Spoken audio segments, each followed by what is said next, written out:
Vamos a empezar entonces la clase de hoy. Bueno, muy bien. Y hoy vamos a empezar con uno de los 3 temas relacionados, por lo menos los que vamos a ver en la materia, relacionados explícitamente con el carácter ondulatorio de la luz. Y es el tema de polarización de la luz. Entonces, empecemos un poquito a ver qué quiere decir esto. ¿Bien?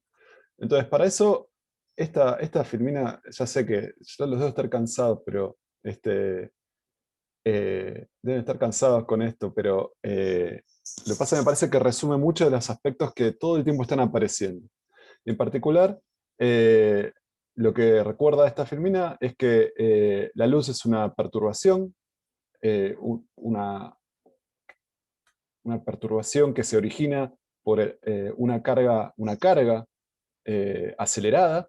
Esa carga acelerada emite un campo de radiación que se propaga a partir de esa fuente, ¿no? en direcciones, en este caso radiales, puede ser una fuente puntual, y la perturbación es el campo eléctrico ese que se producía cuando uno analizaba cómo era la dinámica de las líneas de campo. ¿Se acuerdan que medio se enroscaban y quedaban, el campo que viajaba era un campo que era perpendicular a la dirección de propagación?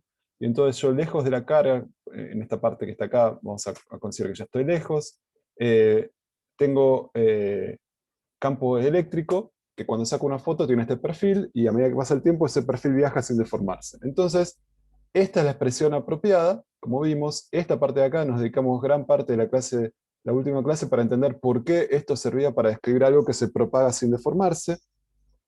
Eh, y la dependencia con el tiempo y con el tiempo y la posición está acá adentro. Y ¿esto qué es? Es la perturbación que es modulada para cada posición y para cada tiempo por este factor, ¿no? Entonces, si yo congelo el tiempo, digamos, el tiempo es constante, la perturbación tiene que ver con este vector, que es una dirección en el espacio particular, por ejemplo esta que está acá, que a medida que me muevo en z, bueno, está siendo multiplicado perdón, eh, por un coseno de kz. Así que a medida que me desplazo en la dirección de propagación, la perturbación en cada punto, bueno, va a estar modulada por ese coseno, y eso da lugar a esta forma de la onda, a este perfil de la onda, ¿no? Pero en este caso, acuérdense que esta es una perturbación vectorial, y el carácter vectorial se le da esto que está acá. ¿Está? En cada punto, en cada instante, E tiene una magnitud, una dirección y un sentido. Esa es la perturbación de la que estamos hablando acá. Bueno, y lo que estuvimos viendo en la clase pasada es desmenuzar un poquito este argumento para entender cómo se movía esta perturbación.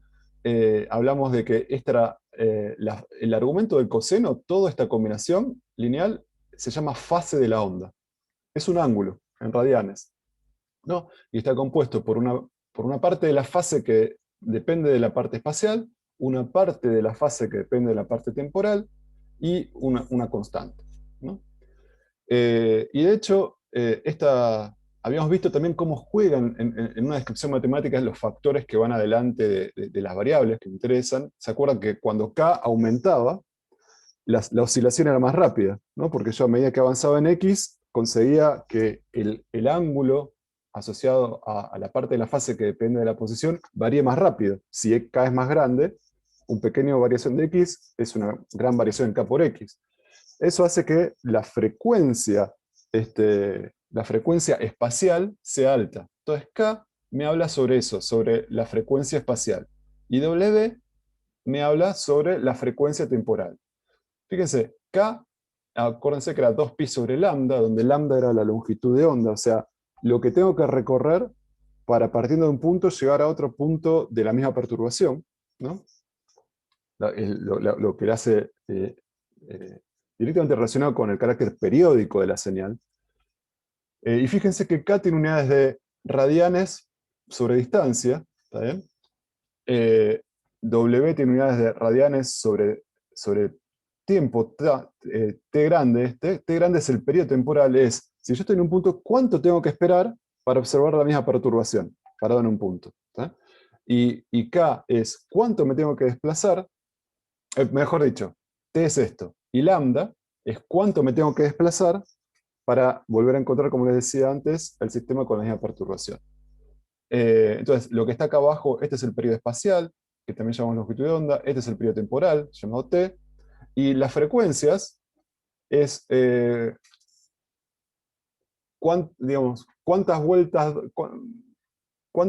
doy en medidas en 2pi, cuántos 2pi doy por unidad de tiempo, ¿no? Eso es la frecuencia. Si la frecuencia es más alta, quiere decir que oscila más rápido. Y lo mismo acá, la parte espacial.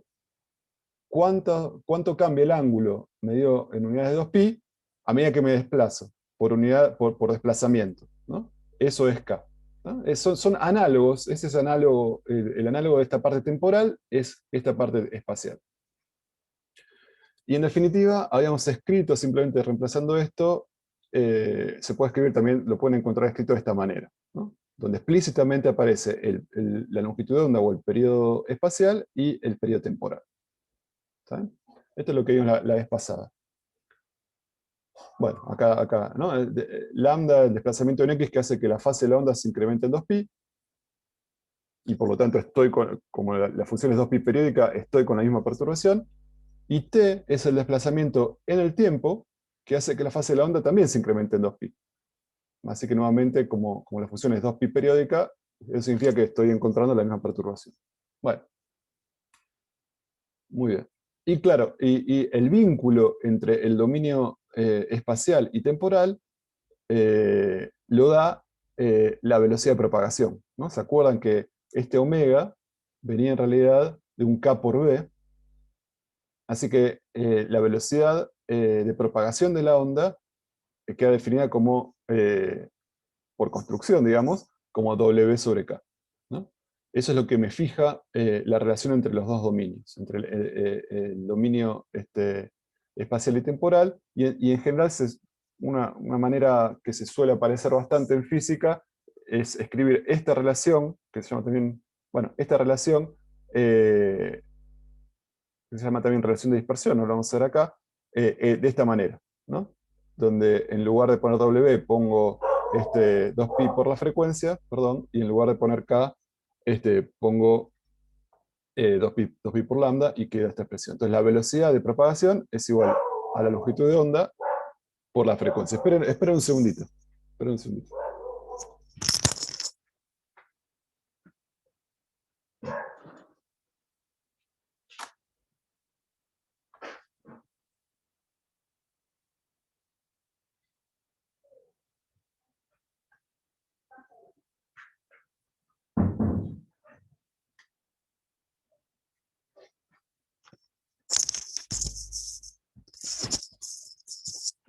Ahí estamos.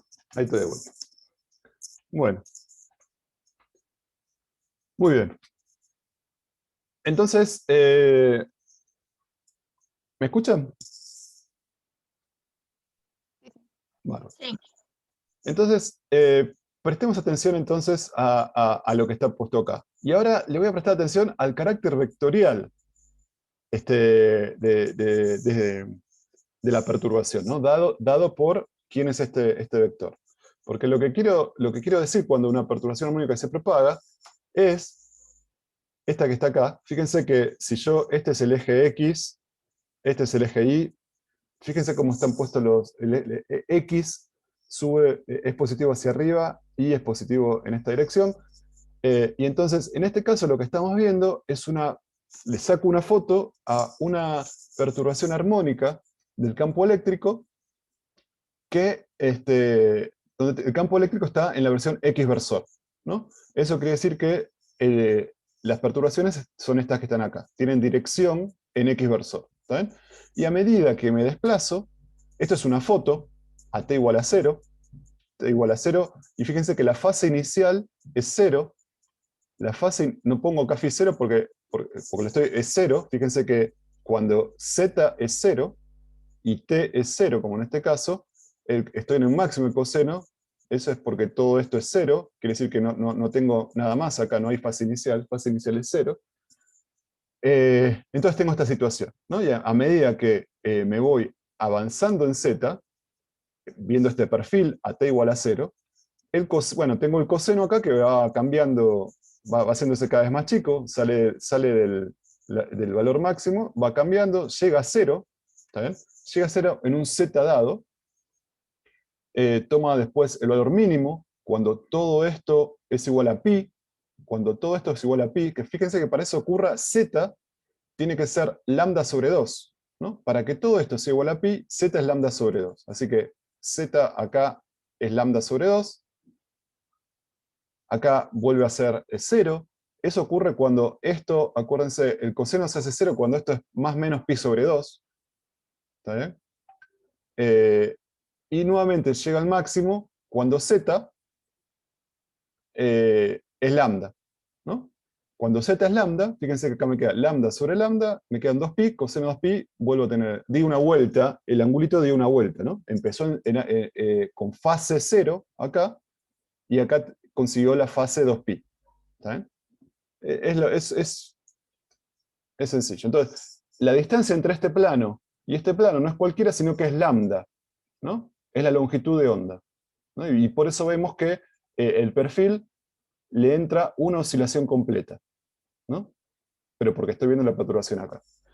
Entonces, ahora, ¿y esto qué me describe? Me describe un estado de polarización donde el campo eléctrico está oscilando en la dirección X. ¿Está bien? Entonces, si yo estoy acá, este es mi ojo, estoy viendo que incide un rayo correspondiente a un campo eléctrico oscilando en la dirección X. Ahora, esta se llama una onda polarizada en X versor. Ahora, la onda también podría incidir en la dirección Y versor, ¿no? Por ejemplo, en la misma onda, si yo giro la cabeza, la tendría que describir como oscilando en la otra dirección. En este caso, la descripción matemática es la misma, solo que el campo, en lugar de estar oscilando en X versor, está oscilando en Y versor. ¿Está bien? Pero esta es una oscilación de la misma longitud de onda y de la misma frecuencia que la de arriba. Lo único que cambia es el plano de oscilación. En este caso, estamos hablando de polarizaciones lineales, porque si yo lo miro de frente, digamos, veo al campo eléctrico oscilar, que viene oscilando contenido en un plano, y en este caso es un plano que coincide con la dirección X, por eso se llama onda polarizada, linealmente polarizada, oscilando en la dirección X, y esta es una onda linealmente polarizada, oscilando en la dirección Y. ¿Está bien?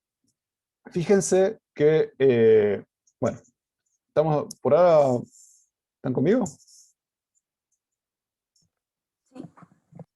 Sí, sí. Bueno, ahora la pregunta es, bueno, ¿qué pasa si, no si la perturbación no coincide, o sea, si el plano de oscilación no coincide ni con X ni con Y? Por ejemplo, esta situación que está acá, ¿no? Podría ser que la luz viene así y yo giro la cabeza y la quiero describir, por ejemplo, en el sistema de referencia ligado a mi cabeza, y bueno, entonces la voy a ver inclinada con esos ejes. O directamente podría ser que yo tengo la cabeza así y viene, por cómo es producida, viene en esta dirección el campo eléctrico. Y entonces, lo que vamos a hacer para ver estos casos es pensar que la perturbación, en realidad, es combinación lineal de dos perturbaciones.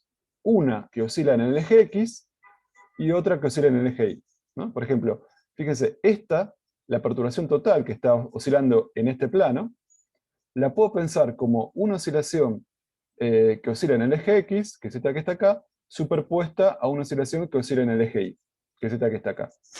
El campo total va a tener una componente en X y una componente en Y, así que en este caso va a estar acá, en este caso, bueno, y así en todos, y lo que está pasando es que a medida que avanza la onda, esa dirección, bueno, ese vectorcito va siendo modulado y formando este perfil espacial de la perturbación, como estamos viendo, contenido en un plano que forma un ángulo ahora, por ejemplo, con el eje X.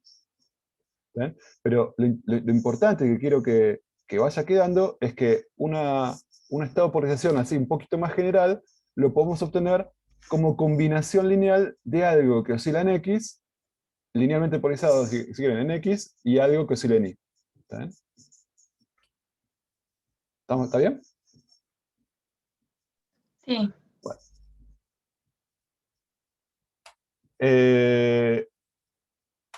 Déjame ver una cosita. Perfecto. Bueno, entonces ahora les voy a mostrar uno de los mejores applet que me parece que tengo para mostrarles en esta cursada, que es este que está acá. ¿O lo tengo más atrás? Discúlpeme. Bueno, vamos a seguir. Creo que lo tengo más atrás, no importa. Entonces, lo que estamos viendo, lo que les acabo de decir, es esto, esto que está escrito acá. El estado de polarización más general para una onda que se propaga según la dirección z puede modelarse como la superposición de dos ondas, una que oscila en X y otra que oscila en Y, de igual frecuencia y de igual longitud de onda. O sea, son dos ondas, como tienen igual frecuencia y longitud de onda, quiere decir que se propagan a la misma velocidad. Por eso siempre la superposición va a ser consistente. Bueno, una que oscila en la dirección X y una que oscila en la dirección Y. ¿Eh? Entonces, en general, yo no dije nada de la manera, la fórmula general involucra que esta perturbación puede tener estas dos, lambda y W tienen que ser los mismos en las dos, pero las fases iniciales no tienen por qué ser las mismas, ¿no? Entonces, muchas veces para describir la resultante de esta superposición, conviene expresar esto de otra manera, expresar la fase inicial I de esta manera. Fíjense, si yo la fase inicial I la escribo como... Uy, acá está mal. Esto es...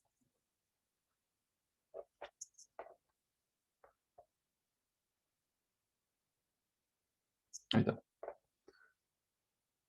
Si yo la fase inicial I la escribo como... ahí va. La escribo como la fase X más algo, que es lo que le falta a X para hacer Y, o sea, es el desfasaje entre X e Y, es epsilon, ¿no? Si yo reemplazo la fase inicial Y por esta expresión, tengo esta expresión que está acá abajo, ¿no? Y entonces, por ahora parece una complicación, pero físicamente y matemáticamente va a tener sentido pensarlo de esta manera, que lo que estoy superponiendo es una onda que oscila en X y una onda que oscila en Y, desfasada en epsilon con respecto a la que oscila en X, ¿no? Esto me permite focalizarme en el desfasaje relativo entre lo que oscila en Y y lo que oscila en X. Pensar en un épsilon. ¿Está bien? Es cuánto le falta a una para parecerse a la otra en cuanto a la fase. Esta cantidad es la diferencia de fase entre la onda Y y la onda que se propaga en X. ¿Está bien? Y entonces, en general, de lo que vamos a hablar hoy es de esta combinación que tengo que hacer para formar distintos estados de polarización. ¿Está bien? Cualquier estado de polarización lo voy a poder describir como superposición de una onda que oscila en X, una onda de la misma frecuencia y de la misma longitud de onda que oscila en Y, con amplitudes que pueden ser diferentes y con una fase relativa entre ellas. ¿Está bien? Entonces los parámetros que están pintados en naranjita, en amarillo, son los que van a definir cómo se mezclan estas dos contribuciones para generar el estado de polarización general que se está produciendo. ¿Está bien? Bueno, a ver, déjenme una cosita porque... Bueno, listo, sí. Bueno, ¿está claro por ahora? Yo tenía, o sea, te quería pedir si podías repetir que habías dicho que el X y la onda X y la onda Y tenían que tener el lambda igual, ¿era? ¿O Sí, cuál sí, es? sí. O sea, en estas superposiciones, ahora lo vamos a ver en una animación, pero lo que estamos suponiendo, o sea, lo que estamos diciendo, por ejemplo, ahora lo vamos a ver en una cuenta y en una animación, pero lo que estamos diciendo por ahora es que a ver, lo tengo acá, esto, acá, ambas, lo que se propaga en X y lo que se propaga oscilando en X y lo que se propaga en dirección Y para formar el estado general que yo quiero, estoy pensando que tiene la misma longitud de onda, el mismo valor, lambda, lambda acá, y la misma frecuencia. O sea, eso hace que son dos perturbaciones que, como lambda y omega son iguales, la velocidad de propagación son iguales. viajan las dos a la misma velocidad. No se va desfasando una con respecto a la otra, por ejemplo. Gracias. Bueno, perfecto. Bueno, y entonces acá, acá lo que vamos a estar superponiendo son, en definitiva, cosas que oscilan en X y en Y. Eso, olvidémonos por un poquitito, pero por un momentito, pero focalicémonos en que vamos a estar superponiendo perturbaciones que, si ustedes se fijan bien, difieren nada más que en la parte de la fase. Acá tengo una fase phi sub x y acá tengo una fase que es epsilon, es phi sub x más epsilon, ¿no? Entonces, la diferencia entre este coseno, cuando yo evalúo este coseno, cuando yo evalúo esto, va a tener que ver con que esta tiene un epsilon de más. ¿Sí? Él tiene un epsilon de más. Todo lo demás es igual. La fase de esta parte es la misma que esta, a menos de un término epsilon. ¿Está bien? Es como si tuviera una fase adicional, una contribución a la fase adicional. Entonces, eso es interesante, porque eso es lo que va a definir, en definitiva, el resultado de la perturbación, el resultado digamos, el estado de polarización resultante. Entonces, vamos a tratar de entenderlo usando un concepto que ya vimos justo en la clase pasada, que tenía que ver con lo siguiente. Este es medio un paréntesis que estamos haciendo. Imagínense que yo tengo la perturbación que está descrita acá, ¿no? Esta perturbación es una foto, es a tiempo fijo, no estoy poniendo acá, no lo estoy escribiendo acá la parte del tiempo, es como si estuviera viendo esto a t igual a 0, es el perfil de perturbaciones a t igual a 0, y es una función armónica, ¿está bien? Y escrita de esta manera. ¿Está bien? Ahora, nosotros vimos que esto que está acá, este argumento que está acá, si yo multiplico y divido por 2pi sobre lambda, acá arriba, lo habíamos hecho con k, pero es lo mismo, 2pi sobre lambda, esta igualdad se mantiene, ¿no? Esto es igual a esto, ¿no? Porque lo único que hice acá fue dividir y multiplicar por 2pi sobre lambda acá. Ahora, si yo saco factor común 2pi sobre lambda, como antes sacábamos factor común k en la clase pasada, lo que me queda es esta expresión que está acá, ¿no? Y entonces, esta igualdad matemática me decía que tener una perturbación descrita de esta manera, donde el valor de la perturbación en un punto es 2pi sobre lambda por x más un epsilon, la puedo pensar también como descripta de esta otra manera, como una perturbación que proviene de algún lado, que se tuvo que desplazar no x para llegar al punto donde estoy mirando, sino x más un poco más, y esa perturbación originalmente no tenía una fase inicial, ¿no? La fase esta epsilon estaba absorbida en este desplazamiento de la parte espacial. Eso es lo que vimos en la clase pasada. Este delta X, ¿está bien? Tiene que ver con el desfasaje inicial que tenía esto, pero es como que está medido en una escala espacial, ¿no? Porque es un ángulo en unidades de 2pi que multiplica un factor lambda que tiene unidades de distancia. Así que todo esto es una distancia, todo esto es un delta X. Y entonces, en este caso el dibujito, es un ejemplo muy pavote. ¿Y cuánto vale la fase inicial de esta perturbación? O sea, si el origen está acá, la fase inicial vale 0, ¿no? Porque justo empecé en un máximo, y por lo tanto, epsilon es 0, porque cuando vuelvo en x igual a 0 estoy acá arriba, y cuando empiezo a avanzar, bueno, el coseno empieza a bajar, ¿no? Y se produce esta oscilación relacionada con el avance en x, ¿no? Entonces, en este caso en particular, viéndolo desde este punto de vista, tengo una fase 0, y viéndolo desde este otro punto de vista, el delta X, el desplazamiento que le tengo que agregar de más, es 0, ¿no? Porque epsilon es 0. Así que en este caso, epsilon es 0 y delta X es 0. Que significa que es como que, nada, no tengo que desplazar nada, porque ya de movida salía con desfasaje igual a 0. Ahora fíjense qué pasa lo siguiente. ¿Qué pasa si yo quisiera describir esta otra perturbación? ¿No? Esta otra perturbación. Es un coseno, ¿no? Es una función armónica, pero evidentemente está desplazado. Perdón, es un coseno, pero fíjense, la fase inicial de este coseno, si yo lo quiero describir de esta manera, la fase inicial de este coseno no es cero, ¿no? Porque si fuese cero, en la posición cero debería ser un máximo. Coseno de cero es 1. Pero la perturbación que yo quiero escribir es tal que en cero no vale 1, vale 0. Entonces, eso, y después, no solo vale 0, sino que a medida que voy avanzando, toma valores negativos. ¿Está bien? Entonces, eso lo logro si pienso que epsilon es pi sobre 2. ¿No?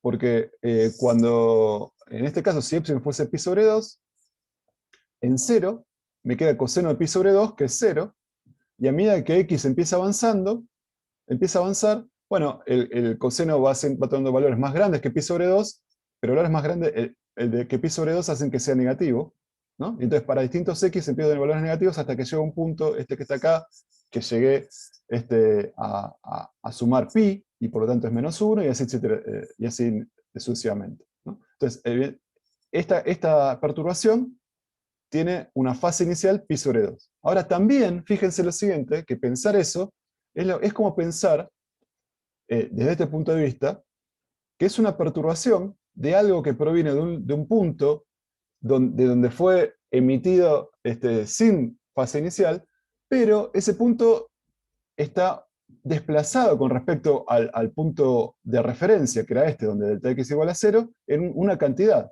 Este delta x ahora sería, fíjense, si fuese pi sobre 2, este delta x, si yo reemplazo epsilon por pi sobre 2, sería lambda sobre 4. Lambda sobre 4.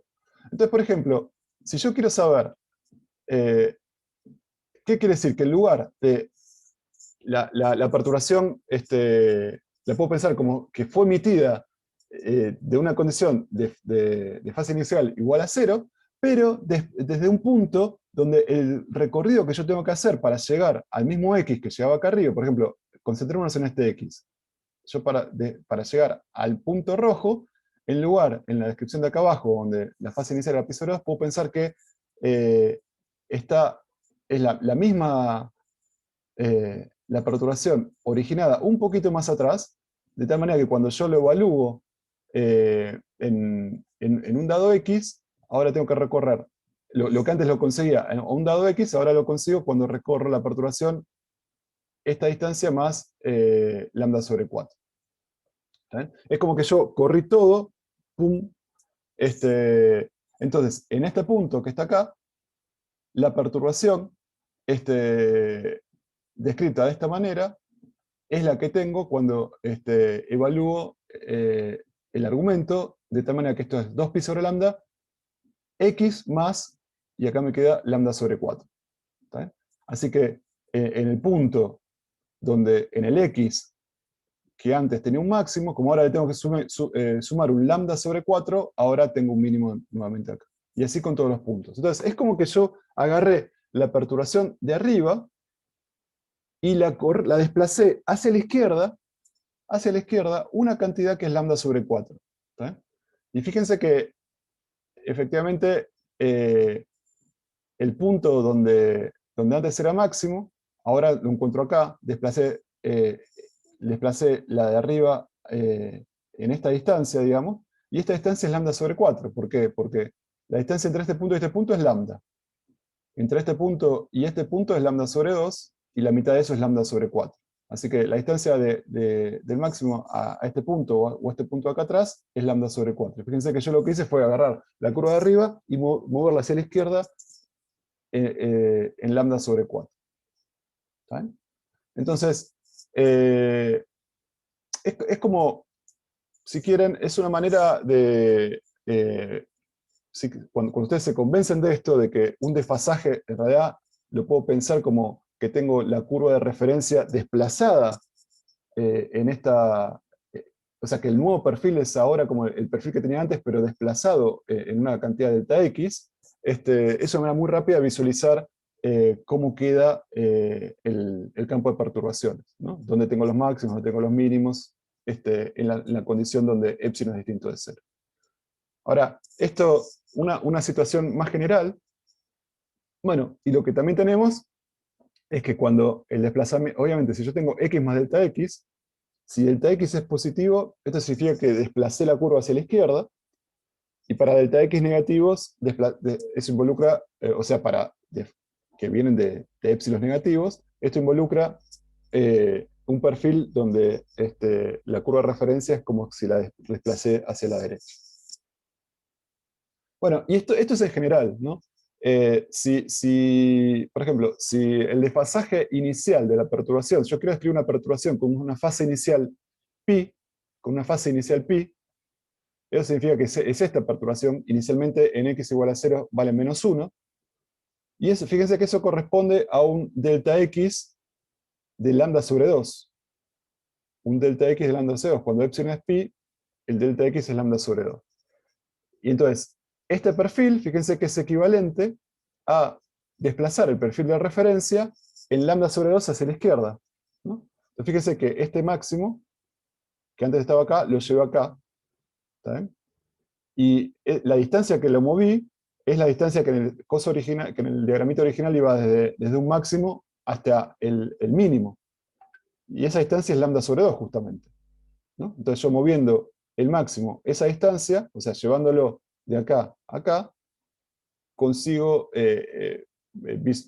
generar un patrón de perturbaciones consistentes con una fase inicial pi. Bueno, y así con todos, ¿no? Entonces, siempre que hablamos de un desfasaje, también lo podemos rápidamente visualizar cuál es la perturbación, el perfil asociado, digamos, pensando que estoy desplazando ese perfil hacia derecha o hacia izquierda, de acuerdo a si la fase sea positiva o negativa, pero de acuerdo a esta expresión que está acá. Entonces, bueno, muy bien. Cuando está escrito de esta manera, se habla de una diferencia de fase, y acá se habla de desfasajes entre las dos ondas, ¿no? Desfasajes es en la escala espacial. ¿Sí? Entonces, una diferencia de fase de pi se corresponde a un desfasaje de lambda sobre 2.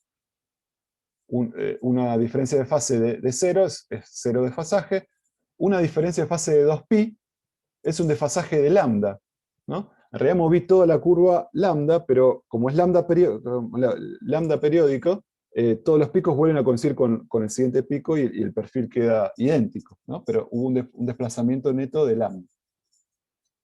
Bueno, muy bien.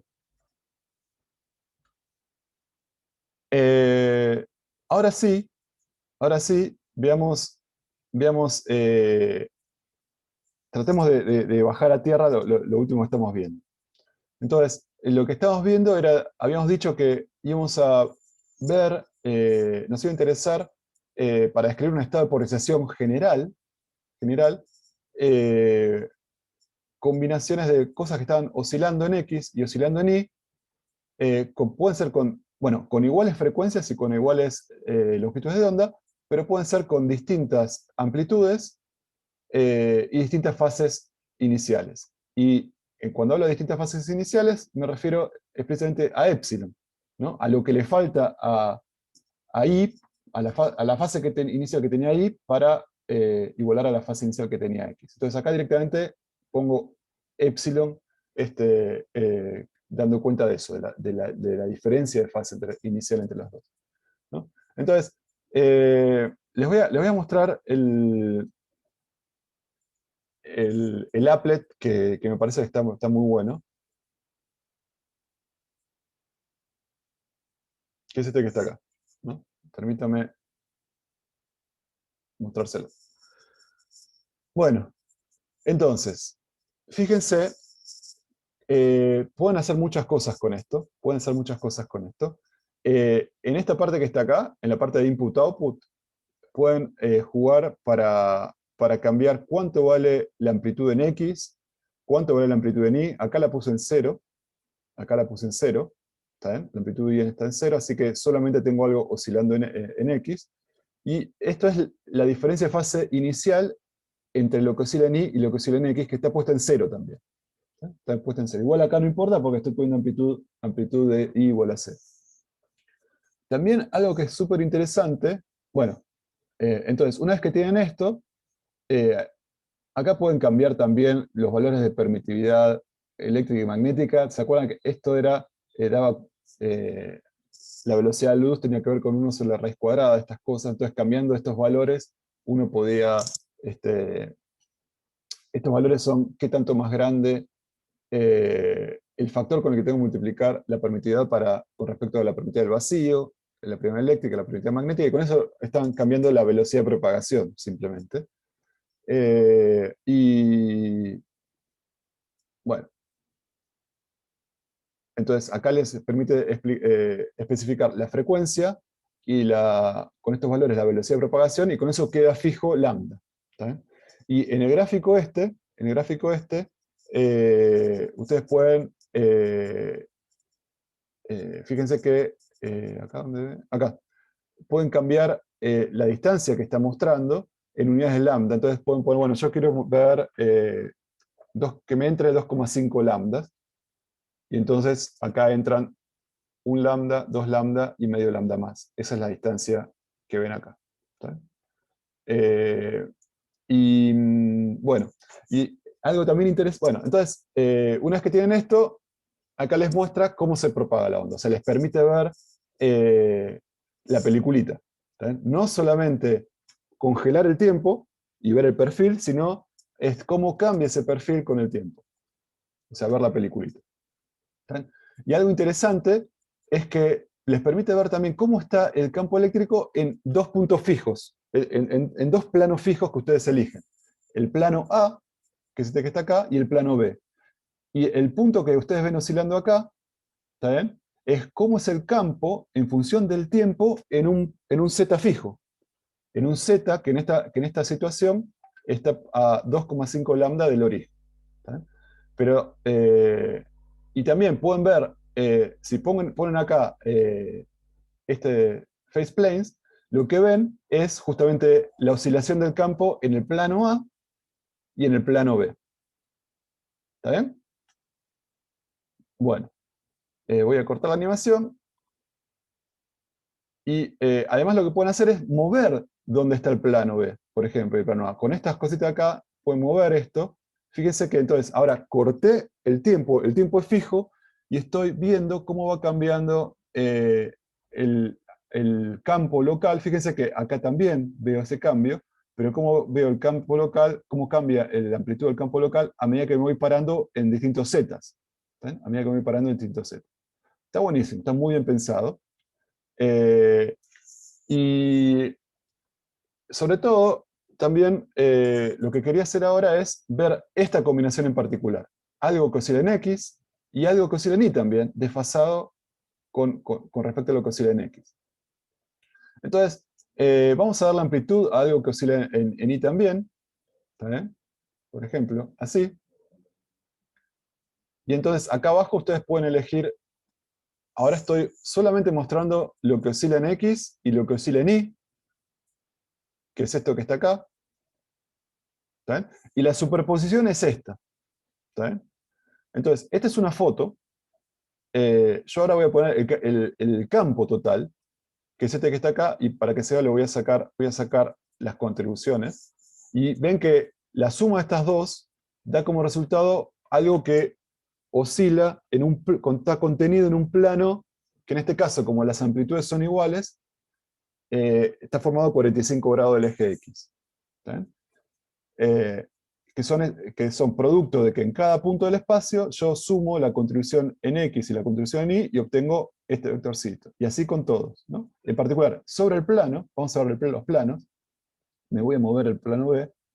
Fíjense que a medida que yo cambio el Z, en cada punto tengo otra componente X y otra componente Y, y la suma, fíjense, la componente en Y, la componente en X, son esas que están ahí, y la suma, fíjense que siempre se mueve en un mismo plano, que es el que me define el plano de polarización que estamos hablando. ¿Está bien? ¿Se entiende? cómo además las perturbaciones en X y en Y tienen la misma, el mismo lambda y la misma frecuencia, o sea, se mueven a la misma velocidad de propagación, se mueven a la misma velocidad. Así que siempre van a estar sumándose de la misma manera. No es que una se va adelantando a la otra.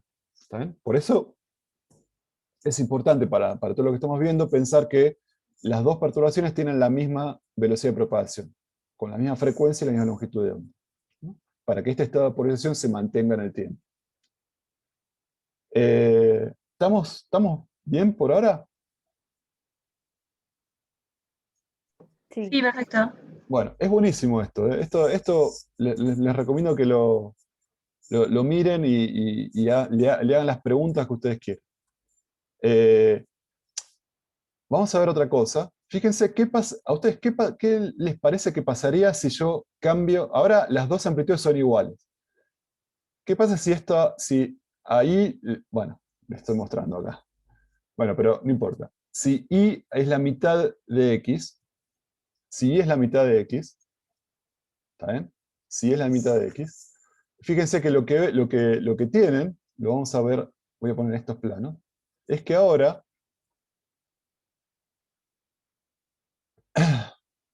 fíjense que el máximo de y llega hasta esta distancia, y el máximo de x hasta esta distancia porque las amplitudes son diferentes, y así que el plano de polarización cambió su orientación con respecto al eje vertical, por ejemplo. Ahora no es más 45 grados, sino que es más chico que 45 grados, ¿no? Porque las excursiones en el eje Y son menores a las excursiones en el eje X. ¿Está bien? Entonces, las amplitudes, cuando no son iguales, hacen que el plano de oscilación sea diferente a 45 grados. Bueno,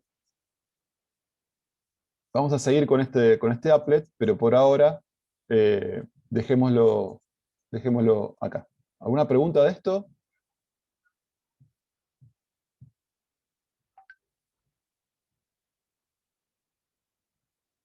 Bueno, dejémoslo por acá y sigamos. Entonces, eh, con esa animación que vimos, espero convencerlos que el estado de polarización lineal general que habíamos hablado, lo logramos, ustedes vieron, efectivamente como combinando estas dos cosas. Ojo que usamos epsilon igual a 0. Vamos a ver que eso es crucial. Epsilon es igual a 0. ¿Por qué?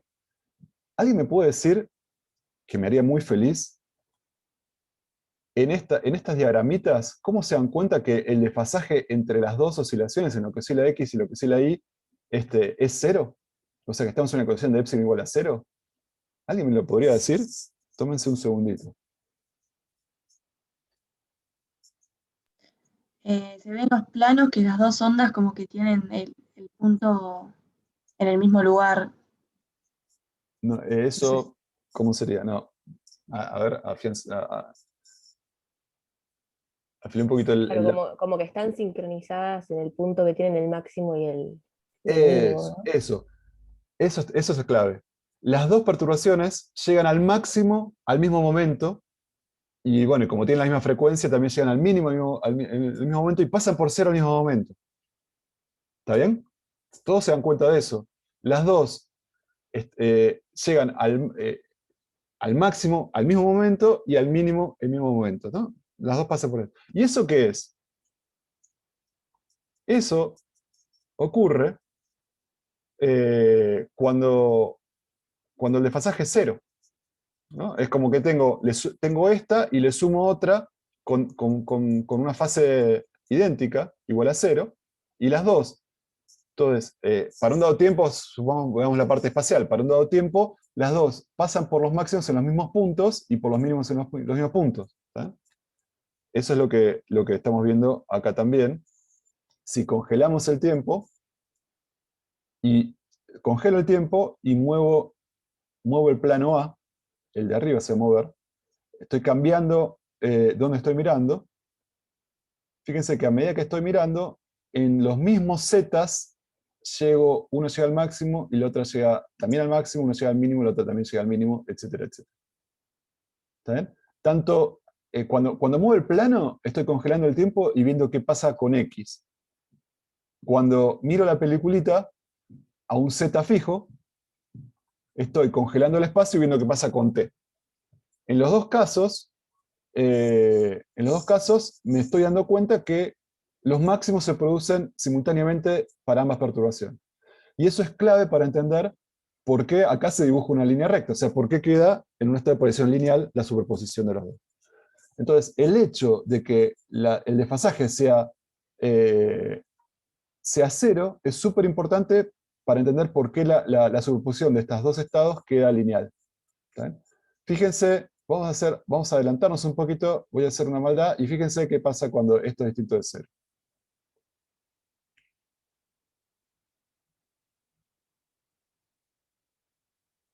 Ahora, los máximos no se producen en los mismos tiempos para un z fijo o en los mismos z para un tiempo fijo, ¿no? Acá, en el plano, se dan cuenta que a medida que pasa el tiempo, cuando uno llega al máximo, el otro todavía no llegó al máximo, y ven que la superposición dibuja una cosa media rara, que si yo lo miro, produce esta perturbación que está acá, que evidentemente no es una perturbación que esté oscilando, que haya un plano de oscilación bien definido, sino que va cambiando con el tiempo. De hecho, va girando, haciendo como una trayectoria elíptica. ¿Está? Entonces, es súper importante, para ver el resultado de la superposición, justamente la diferencia de fases, el épsilon, con los que están interfiriendo, estoy superponiendo las dos perturbaciones en X y en Y. Por eso es tan importante, y por eso hizo tanto hincapié en tratar de entender qué tipo de superposiciones estoy superponiendo cuando considero distintos épsilon relativos entre uno y otro, ¿no? Entonces, es un poco esto que está acá. Bueno, Perdón, entonces la polarización lineal, por definición, tiene un epsilon igual a 0. exacto. No igual a cero. Fíjate qué pasa cuando, por ejemplo, epsilon es... bueno, ahora lo vamos a ver. Por ejemplo, fíjate, epsilon acá es pi sobre 2. Perdón, es pi. A ver, acá. Epsilon acá es pi. ¿Y qué pasó? También es lineal. ¿Alguien me podría explicar por qué es lineal con pi? Están desfasadas en pi. ¿Está bien? Fíjense, Porque cuando donde x una llega al tiene máximo, claro, cuando x llega al máximo, y llega a su mínimo. ¿Está bien? Presten atención al eje X, y por cómo está puesto acá el dibujito, X positivo, Y positivo es hacia la izquierda, ¿no? Y acá vemos que cuando X llega a un extremo, Y también llega a un extremo, pero cuando estamos hablando del extremo positivo y el extremo negativo, significa que estamos haciendo coincidir máximos con mínimos. Estamos en esta situación, con un desfasaje en pi, máximos coinciden con mínimos. ¿Está bien? Lo vemos acá. Fíjense, en esta situación, por ejemplo, para el plano donde estoy mirando ahora, estoy en un máximo de X y estoy en un mínimo de Y.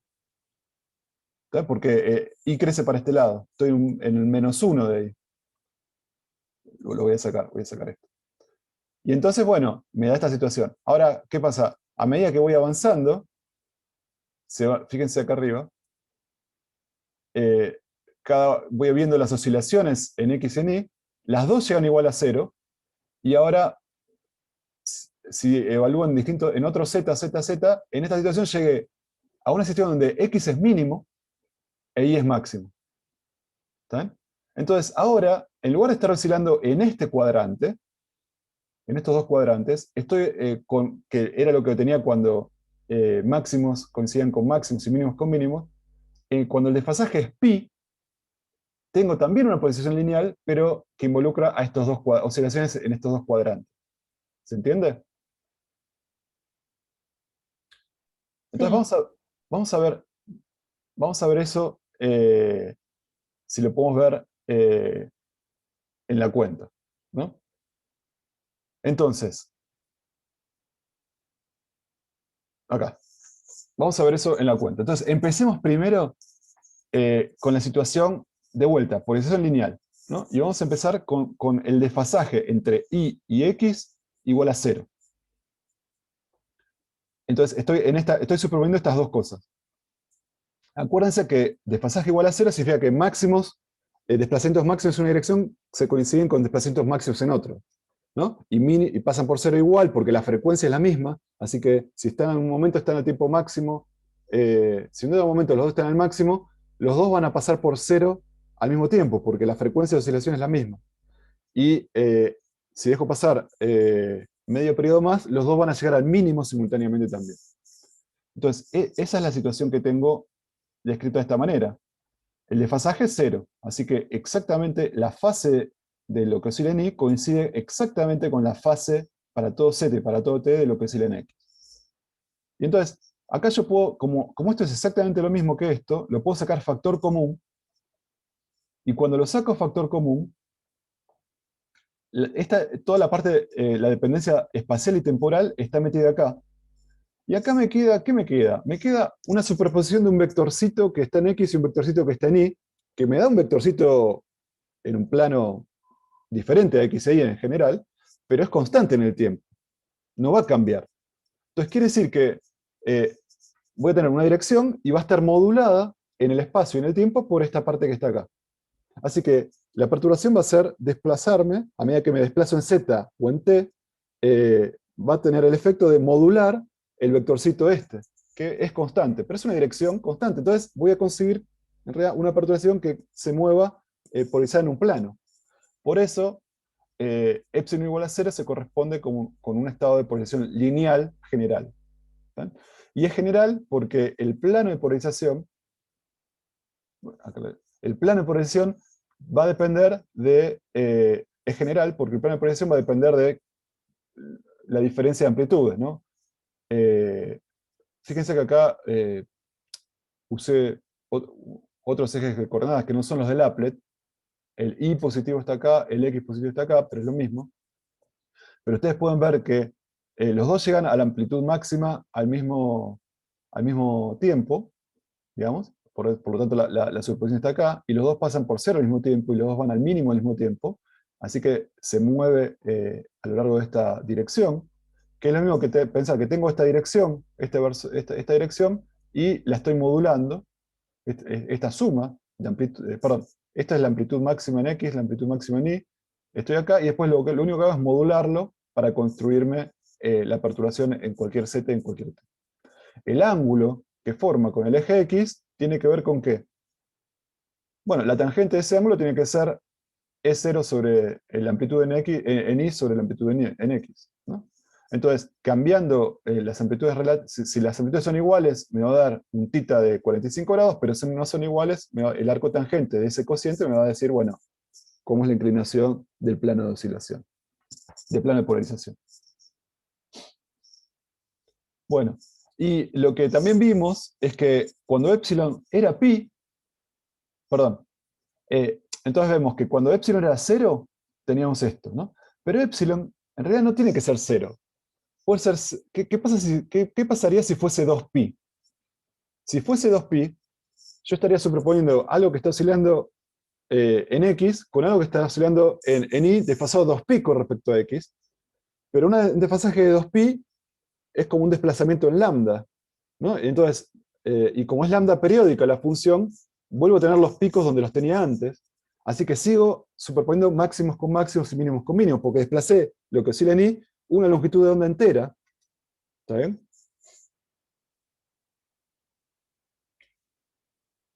Un desplazamiento, un desfasaje de 2pi se corresponde con mover todo el lambda hacia la izquierda, pero si muevo todo el lambda hacia la izquierda, los máximos van a seguir coincidiendo con los máximos y los mínimos van a seguir coincidiendo con los mínimos. Entonces, un desfasaje de 2pi es como, no tiene efecto en cuanto a lo que estamos hablando de máximos con máximos y mínimos con mínimos. Por lo tanto, la expresión más general de una superposición que da una polarización lineal es decir que el desfasaje tiene que ser un múltiplo entero de veces 2pi. M puede ser 0, por ejemplo. Pero si es 1, bueno, un desfasaje de 2pi también me da lineal. Un desfasaje de menos 2pi también me da lineal, porque en lugar de correrlo para un lado, lo corro para el otro lado, pero los máximos siguen coincidiendo con máximos, los mínimos con mínimos. y si lo desplazo 4pi, o sea, si tengo un desfasaje de 4pi, es como desplazarlo 2 lambda, y se vuelven a coincidir máximos con máximos, porque la función es lambda periódica, así que la condición más general para que esta superposición de algo lineal, en los cuadrantes que yo les había dado, en los cuadrantes positivos, digamos, es que el desfasaje entre y x tiene que ser un número entero de veces 2pi, más o menos. ¿Por qué entero? Por eso, porque, mira, cuando es 0, máximos coinciden con máximos, ¿no? Cuando es 2pi, también. Cuando es Sí, 4pi, sí. también. Ahora, si el desfasaje no calza con eso, voy a haber corrido una con respecto a la otra, una cantidad que no tiene que ver con lambda, y entonces no voy a machear máximos con máximos como hacía antes. Sí, sí. Ahora, de hecho, si muevo si muevo una con respecto a otra en lambda sobre 2, hago coincidir los máximos de uno con los mismos de otro. Eso significa que un desfasaje en pi, me hace coincidir máximos de una con mínimos de otro, que era la condición que vimos para hacer la onda linealmente polarizada oscilar en los otros dos cuadrantes. ¿Está bien? Vamos a ver eso. Supongamos que epsilon, por ejemplo, es pi. ¿Está bien? Entonces, acá tengo un pi de más con respecto a lo que tengo acá. ¿Está bien? Entonces, veamos analíticamente qué significa eso. Era lo que les decía antes. Si yo tengo esta sería la referencia, que es la que no tiene fase inicial, que sería lo que tengo oscilando en X, y la que tengo oscilando en Y es esta que está acá. Está desfasada en pi con respecto a la de arriba. Significa que esta fase inicial es como si tuviera la de arriba desplazada en lambda sobre 2 hacia la izquierda, ¿no? Con eso me construyo la fase inicial que veo acá. Y entonces, en esta situación, cuando la diferencia de fases pi o el desfasaje es lambda sobre 2, la perturbación, fíjense que, bueno, estas son a t constante, ¿no? A t constante, a medida que me desplazo en z, cuando encuentro un máximo, encuentro un mínimo del otro. Las dos pasan por ser igual, y cuando encuentro un mínimo, encuentro el máximo. Eso es lo que vimos, es esta situación que está acá. Esa es la situación que está acá, sí. ¿No? Donde sigue siendo lineal la polarización, pero ahora el máximo de uno coincide con el mínimo de otro, y por lo tanto la oscilación se da en estos dos cuadrantes y no en estos dos. ¿Está bien? Entonces, vamos a ver qué eso ocurre. Pongamos el más pi acá. Y ahora les voy a hacer les voy a presentar esta igualdad trigonométrica. Si yo tengo coseno de A más B, eso es igual a coseno de A por coseno de B menos seno de A seno de B. Si tuviera coseno de A menos B, valdría el signo más acá. ¿Está bien? Pero coseno de A más B es coseno de A coseno de B menos seno de A seno de B. Y entonces voy a usar esta identidad. Fíjense que acá tengo lo que tengo acá más pi. Entonces voy a pensar que A es esta parte que está acá y B es el pi que está acá, ¿no? Y entonces, según esta fórmula, el coseno de la suma de A más B es coseno de A por coseno de B menos seno de A seno de B. ¿Está bien?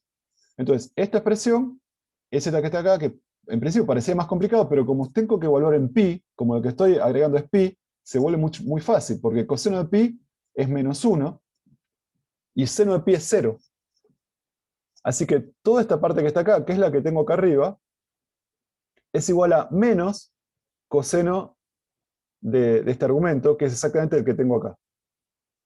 Así que lo que viene de este lado, en realidad, es menos coseno, me vuelve a aparecer el coseno acá.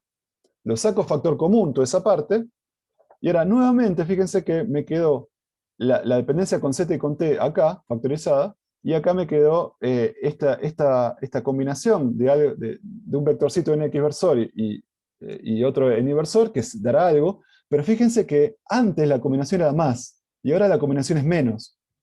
Significa que si antes eso me daba así, ahora me está dando esta recta que está acá, ¿no?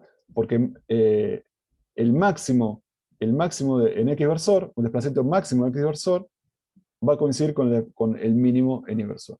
Entonces, si antes estaba oscilando en estos dos cuadrantes, con un desfasaje en pi, hago que oscilen en estos otros dos cuadrantes, que era lo que habíamos antes. O sea, tanto si epsilon es 0 como si epsilon es pi, extremos coinciden con extremos, solo que cuando epsilon es 0, máximos con máximos, y cuando epsilon es pi, mínimos con mínimos. Ahora, un temita. En realidad, lo que vimos con pi también se produce si el desfasaje es pi más un número entero de veces 2pi. ¿Por qué? Porque es pi más una vuelta entera. Pero eso me deja el desfasaje total de la misma forma. ¿Está bien? Entonces yo le puedo sumar como vueltas enteras, lo que sería equivalente a, en función de desplazamiento, desplazar el lambda sobre 2 más lambda, o lambda sobre 2 más 4 lambda. Ahí el desfasaje concreto siempre va a ser que máximos coincidan con mínimos. ¿Se entiende? Porque cada vez que yo muevo las cosas en lambda, o aplico una diferencia de fase múltiplo de 2pi, estoy haciendo caer lo que tenía con lo nuevo, y no aporta más. Entonces yo le puedo sumar una cantidad entera de veces 2pi a este desfasaje, y el resultado va a ser el mismo. Bueno, este es el resumen. Este es el resumen. Un estado de polarización lineal puede modelarse con la superposición de dos ondas de igual frecuencia que se propagan en Z. Una oscilando en X, la otra oscilando en Y, desfasadas entre sí, ya sea en 0, o en realidad más general, en un número entero de veces 2pi, donde m puede valer 0, más menos 1, más menos 2. ¿Está bien? Esto da este tipo de oscilaciones. O, si están desfasadas en pi más menos pi, sumándole un número entero de veces 2pi, coincido este tipo de polarización lineal. ¿Está bien? El ángulo que forman tiene que ver con las amplitudes. De esta manera. Bueno, entonces vamos a hacer un intervalo. ¿Está bien? ¿Alguna pregunta? No, hasta ahora va bien. Bueno. Yo creo que fuimos armando como el andamiaje teórico para entender esto lentamente. Si ustedes se pierden, traten de volver y enganchar el argumento que fuimos siguiendo para que todo esto les haga sentido. Si no, obviamente consulta. Entonces, nos vemos y 20, ¿está bien? 10 y 20.